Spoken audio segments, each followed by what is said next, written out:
Hello and welcome you all. Today in this video, we will do some more questions based on relations and functions. Student, our first question for today is find the domain and range of function fx which is equal to square root of 9 minus x square. So for domain, as I have already told you that in square root, the equation is always greater than equal to 0 because if it is less than 0, then our function will become complex, which we will study later on, that what are complex numbers. So from here, 9 minus x square is greater than equal to 0, and by the concept of inequality we can write here coefficient of x square has negative sign, so we will make it positive by taking negative sign as common. So in bracket we get x square minus 9 which is greater than equal to 0, and now we will multiply both sides by negative. So by this our inequality sign will get changed, therefore greater than equal to will become less than equal to. So from here we get x square minus 9 is less than equal to 0, or x square is less than equal to 9. So when we factorize x square minus 9, we get x plus 3 and x minus 3 which is less than equal to 0. And now we will find two critical points which are minus 3 and plus 3.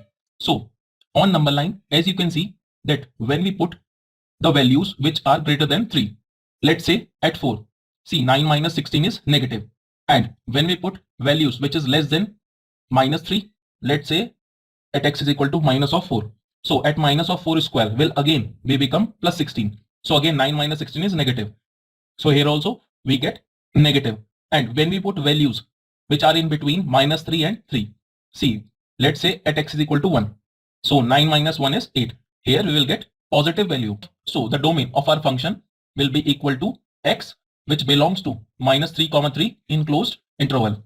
And now we will find the range of our function f. So for range, first we will put y is equal to fx. Therefore y is equal to square root of 9 minus x square. And now we will find value of x in terms of y. So from here, when we square both sides, we get y square which is equal to 9 minus x square, and then x square is equal to 9 minus y whole square. And now listen and watch very carefully. See, in domain, we know that x square is less than equal to 9. And now we know that x square is equal to 9 minus y square. So when we put the value of x square is equal to 9 minus y whole square, so from here we get 9 minus y square is less than equal to 9. And now y square is greater than equal to 0, or we can say that y is greater than equal to 0. Since x square is less than equal to 9, and in the beginning I have already told you that if x square is less than equal to 9, then x square must be greater than equal to 0. Therefore student, we know that x square is equal to 9 minus y square. So 9 minus y square is greater than equal to 0. And again, we will apply the concept of inequality. Here, coefficient of y square is negative. So we will make it positive by taking negative sign as common. So in bracket we get y square minus 9 which is greater than equal to 0. And now we will multiply both sides by negative. So our inequality sign will get changed. Therefore we get y square minus 9 which is less than equal to 0. So here when we factorize, we get y plus 3 and y minus 3 which is less than equal to 0. So here again we will get two critical points which are minus 3 and 3. So here y belongs to minus 3 comma 3 in closed interval.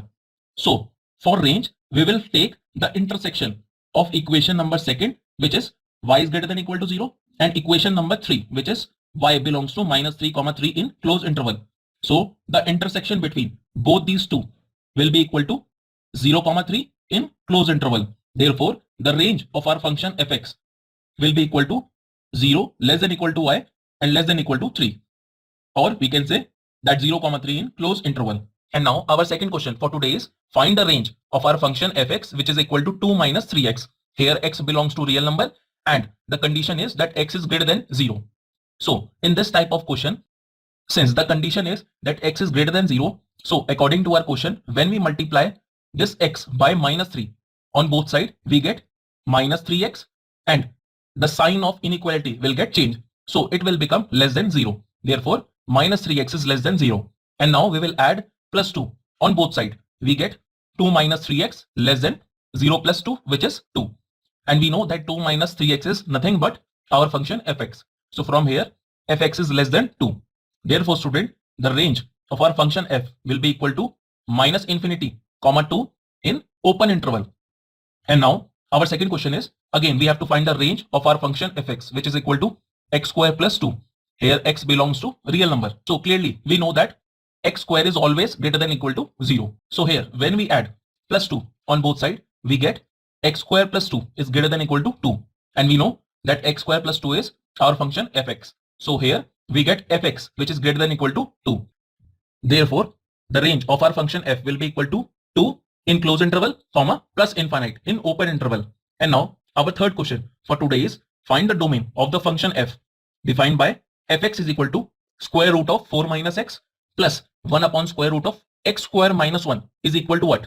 So to find the domain of the function, first we will take square root of 4 minus x. Here, whatever the term in square root, it should be always greater than equal to 0. Therefore, 4 minus x is greater than equal to 0. And now here the coefficient of x is negative. So we will make it positive by taking negative sign as common. So in bracket we get x minus 4 greater than equal to 0. And now we will multiply negative on both sides. So our inequality sign will get changed. Therefore, greater than equal to will now become less than equal to.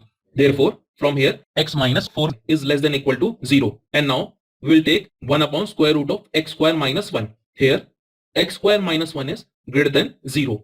Because if we put x is equal to 1, our function 1 upon square root of x square minus 1 will become undefined. Therefore, here we will take x square minus 1 is greater than 0. And now we will factorize x square minus 1, which is x plus 1 and x minus 1. And this is greater than 0. So here we get two critical points, which are minus 1 and 1 in open interval. So here, when we put value of x, which is greater than 1, here we get positive values. And when we put values which are less than minus 1, again we will get positive values. But if we put values which are in between minus 1 and 1, we will get negative sign here. So student, from here our domain of our function will be equal to, as it is start from minus infinite and will goes to minus 1 in open interval, and then union of open interval 1 comma, and we know that the maximum value we can put here is x is equal to 4.